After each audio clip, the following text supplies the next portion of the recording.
पृथ्वी पर जो भी प्राणी जन्म लेता है उसकी मृत्यु निश्चित है। यही प्रकृति का नियम है। उन्हें किसी न किसी बहाने अपना शरीर त्याग कर यमलोक जाना पड़ता है।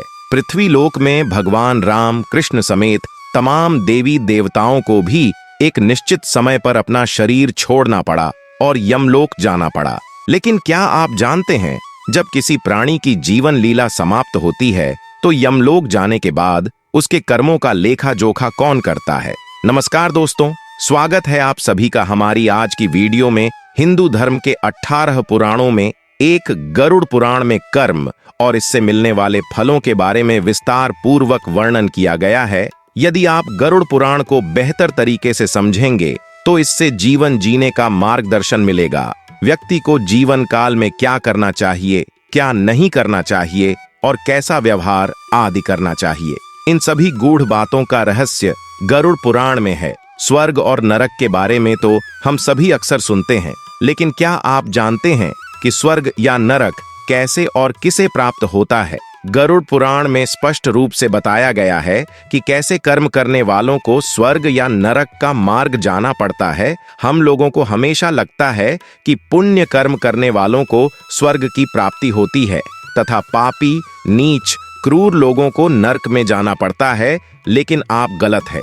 इस कथा के माध्यम से हम आपको बताएंगे कि स्वर्ग में जाने का असली हकदार कौन है और वह कौन से कर्म है जिससे आपके सारे कष्ट और पाप समाप्त हो जाते हैं। तो आइए दोस्तों, जानते हैं इस पवित्र कथा के माध्यम से। दोस्तों, एक बार धरती लोक पर 4 व्यक्तियों की मृत्यु एक ही साथ हुई थी। वह सभी लोग विचारों में अलग अलग और अलग अलग प्रदेश के रहने वाले थे। केवल संयोग से ही उन चारों का अंत एक ही समय पर हो गया था। एक ही समय पर यह के दूत उन चारों को लेने के लिए आए थे।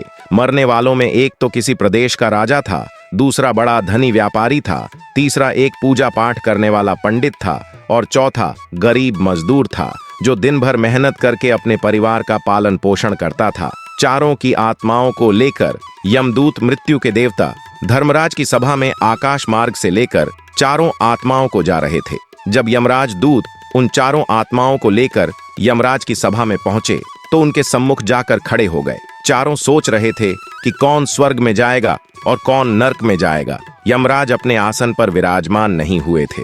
उससे पहले ही चारों आपस में बातचीत करते हुए स्वयं को ही स्वर्ग मिलना चाहिए, यह कहने लगे। सबसे पहले राजा कहने लगा, देखो, मुझे तो धर्मराज पक्का स्वर्ग में ही भेज देंगे, क्योंकि मैं एक विश्वविख्यात राजा हूँ। मैं अपने अनेक कर्मों से धरती लोक पर अपना खूब नाम कमाया है। चारों तरफ लोग मेरे अच्छे कर्मों की चर्चा करते हैं। कभी भी कोई मेरे द्वारा से खाली हाथ नहीं गया। जो भी आया मैंने उसे इतना दिया कि वह जीवन भर मेरा नाम नहीं भूल पाया है। हर तरफ मेरे नाम का यह सब गान हो रहा है। मेरे द्वारा लुटाए गए दान से लाखों लोगों को खाने को अन्न मिला और रहने को आसरा मिला। इसलिए मेरे कर्मों को देखते हुए धर्मराज मुझे पक्का ही स्वर्ग में भेजेंगे। दोस्तों, राजा की बात सुनकर वह धनी व्यापारी कहने लगा, है भाई, मैंने तो पृथ्वी लोक रहकर खूब धन कमाया और उस धन से मैंने लाखों लोगों की सहायता की है। मैंने अपनी कमाई का 11वां हिस्सा सदैव दीन दुखियों की सहायता में उपयोग किया है। मेरे शुभ कर्मों को देखते हुए धर्मराज मुझे ही स्वर्ग में भेजेंगे और यह बात मैं पहले से ही जानता हूँ। व्यापारी की बात सुनते ही पंडित जी कहने लगे, अरे भाई, क्यों फिजूल की बातें कर रहे हो? स्वर्ग में जाना कोई आसान काम नहीं है। स्वर्ग में जाने के लिए दान के साथ साथ पूजा पाठ करना पड़ता है। इसलिए स्वर्ग में प्रस्थान तो मैं ही करूंगा, क्योंकि मैंने भगवान की खूब पूजा पाठ की है। पूरा जीवन मेरा पूजा में बीता है। मेरे शुभ कर्मों के कारण मेरे लिए ही धर्मराज स्वर्ग का दरवाजा खोलेंगे। यह बात मैं अच्छी तरह से जानता हूँ। जब इस प्रकार तीनों ने अपनी अपनी बातें की और अपने अपने विचार रखे, फिर वह तीनों लोग उसे चौथे व्यक्ति मजदूर की ओर की देखते हैं कि अब यह क्या कहता है। क्या इसने भी कोई अच्छा काम किया है या नहीं, या फिर इसका पूरा जीवन मजदूरी करते हुए दूसरों के अधीन रहकर ही बीता है। मजदूर उन सब की बातों को चुपचाप नीचे नजरें झुकाए खड़ा सुनता रहा और वे तीनों बड़े गर्व से अपनी प्रशंसा में थे। तभी धर्मराज अपने साथी चित्रगुप्त के साथ दरबार में हाजिर होते हैं। चित्रगुप्त के हाथों में एक मोटी सी किताब थी जिसमें समस्त प्राणियों के कर्मों का लेखा जोखा लिखा था। धर्मराज अपने आसन पर विराजमान होते हैं। उसके बाद चित्रगुप्त ने राजा को अपने पास बुलाया और उसे पूछने लगे कि तुम बताओ, तुम तो धरती पर बड़े ही विख्यात राजा थे। तुमने अपने जीवन में कौन कौन से शुभ कर्म किए हैं तथा कितने लोगों को दुख दिया है, कितने लोगों का भला किया है। मैं अपनी पुस्तक में देखकर यह फैसला करूंगा कि आप स्वर्ग में जाने के अधिकारी हैं या नहीं। तब बड़े गर्व के साथ राजा अपने कर्मों को बताता है। हे भगवान, मैं एक बहुत बड़े राज्य का स्वामी था। मेरा राज्य बड़ा ही समृद्ध और खुशहाल था। मेरे राज्य में गरीब लोग बहुत ही कम थे। सब मेरी छत्र छाया में बड़े आनंद के साथ जीवन यापन कर रहे थे।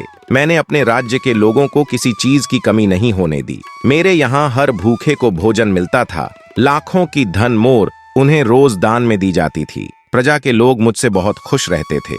दिन रात यही मेरे जीवन के अच्छे कर्म हैं। राजा की बात सुनकर चित्रगुप्त ने अपनी पुस्तक उठाई और उसमें देखने लगे। पुस्तक में देखकर उन्होंने राजा को बताया कि तुम जो कह रहे हो वह सर्वथा सत्य है। तुमने अपनी प्रजा को बहुत सुख दिया है, साथ साथ तुमने बहुत बड़ा अपराध भी किया है। तुमने अपनी राज्य की सीमा को बढ़ाने के लिए जितने युद्ध लड़े हैं, उन युद्धों में हजारों लाखों की संख्या में सैनिकों ने अपनी जान गंवाई है। उन सब की मृत्यु का कारण तुम बने हो। उनके परिवारों को, उनके बच्चों को अनाथ करने वाले तुम हो। उनकी स्त्रियों को विधवा बनाने वाले भी तुम हो। उनकी माँ की गोद भी सुनी करने वाले तुम हो। तुमने अपने ही सैनिकों के हजारों परिवारों को हमेशा दुख दिया है। युद्ध लड़कर राज्य बढ़ाने से अच्छा था कि तुम अपने पड़ोसी देशों से मित्रता करके उनके साथ व्यापार बढ़ाते। आपका राज्य तब भी समृद्ध और संपन्न रहता। तुमने अपनी प्रजा को और न ही सैनिकों को सुखी बनाया है, इसलिए तुम स्वर्ग के अधिकारी नहीं हो। यह बात सुनकर राजा चुपचाप पीछे हो गया।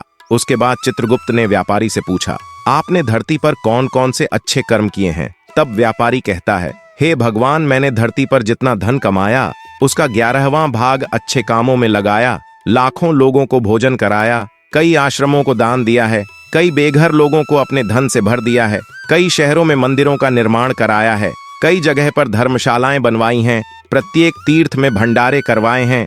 यही मेरे जीवन के अच्छे कर्म हैं।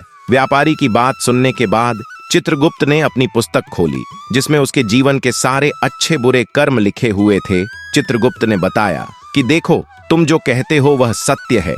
तुमने धरती पर खूब दान धर्म किया है, पर तुम्हारा पाप यह है कि तुमने धरती पर जो दान धर्म किया है वह तुमने उस पैसे से किया है जिसको कमाने के लिए तुमने बहुत झूठ बोला है। तुमने बहुत ठगी की है, कई चीजों में मिलावट करके बेचा है, नकली चीजों को असली के दामों में बेचा है, कितने व्यापारियों को रास्ते से हटाया है।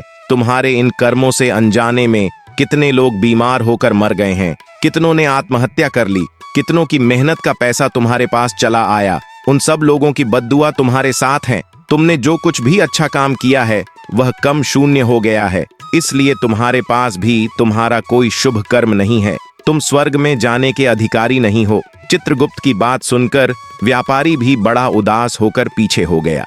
उसके बाद पंडित जी को आगे बुलाया और पूछने लगे, तुमने अपने जीवन में कौन से अच्छे कर्म किए हैं? तब पंडित जी कहते हैं, हे भगवान, मेरा पुण्य यह है कि मैंने हजारों लोगों को ज्ञान दिया है, हजारों यज्ञों के अनुष्ठान को संपन्न कराया है, हजारों के घरों में पूजा पाठ कराया है, दिन रात मैंने ईश्वर का जप तप किया है, हजारों कन्याओं का विवाह कराया है, लाखों पिंडदान श्राद्ध कराए हैं, अनगिनत लोगों का मार्गदर्शन किया है। इससे ज्यादा शुभ कर्म और क्या हो सकता है? तब चित्रगुप्त अपनी पुस्तक में देखकर बताते हैं, हे पंडित महाराज, आपका कहना सत्य है।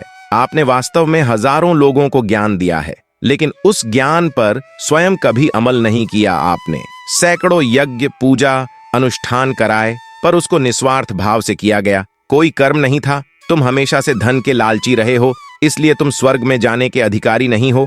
अब तो उदास होते हुए पंडित जी भी पीछे हो गए। अब बचा केवल मजदूर, वह मजदूर। यह सब देखकर बड़ा हैरान था कि अब तक वह जिनको इतना महान समझ रहा था, उनमें से कोई भी स्वर्ग का अधिकारी नहीं रहा। तो मैं कैसे स्वर्ग में जा सकता हूँ? मुझे तो स्वर्ग की कल्पना भी नहीं करनी चाहिए, क्योंकि मैं तो कभी पूजा पाठ, जप तप या दान करने के लायक भी नहीं था। तो शुभ कर्म कहाँ से करता? मैं तो मेहनत मजदूरी करके सारे जीवन अपने परिवार का भरण पोषण करता रहा।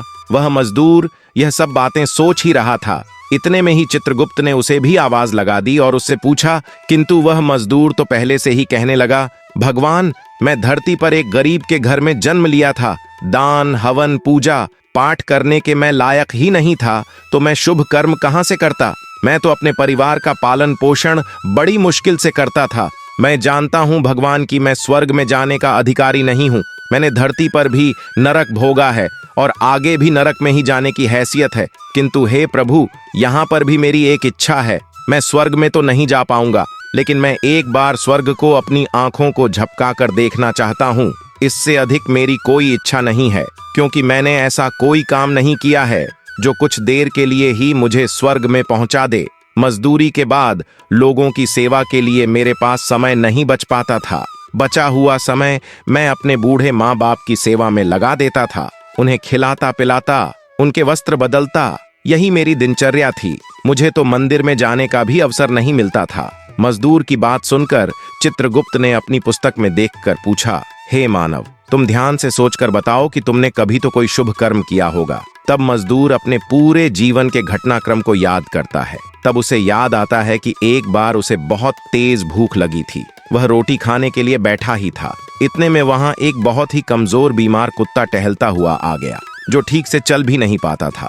वह आकर मेरे सामने बैठ गया और मेरी रोटी की ओर गौर से देखने लगा। मैं समझ गया कि वह कुत्ता बहुत भूखा है। मेरे अंदर से आवाज आई कि बेजुबान जानवर को छोड़कर तू अकेला कैसे खा सकता है। मैंने वह रोटी स्वयं न खाकर उस कुत्ते को खिला दी। उस दिन मैंने पूरे दिन भूखे पेट रहकर ही काम किया था। मजदूर की बात सुनकर चित्रगुप्त मुस्कुराए और उसका हाथ पड़कर बड़े सम्मान के साथ उसे स्वर्ग में लेकर गए और बोले, वास्तव में आप ही स्वर्ग में रहने के अधिकारी हो। प्राणियों पर दया दिखाना ही सबसे बड़ा शुभ कर्म है। मनुष्य जो भी काम निस्वार्थ भाव से करता है, वास्तव में उसका ही उसे सबसे बड़ा पुण्य मिलता है। निस्वार्थ भाव से किया गया जन कल्याण के लिए एक छोटे से छोटा काम भी आपके सैकड़ों पापों को नष्ट कर देता है। लोगों से लालच, मोह और स्वार्थ के वशीभूत होकर किया गया शुभ कर्म भी फलदायी नहीं होता है। इसलिए ध्यान रहे, जीवन में अच्छे कर्म अच्छी भावना के साथ करना चाहिए। ऐसा नहीं होना चाहिए कि आपने किसी से धन छीनकर या चुराकर कर्म में लगा दिया हो। बाद में इस धन को दान पुण्य में जाने से मनुष्य नहीं उभर सकता। दोस्तों, स्वर्ग में वही व्यक्ति जाता है जिसने निष्काम निस्वार्थ भाव से प्राणियों की सेवा की हो।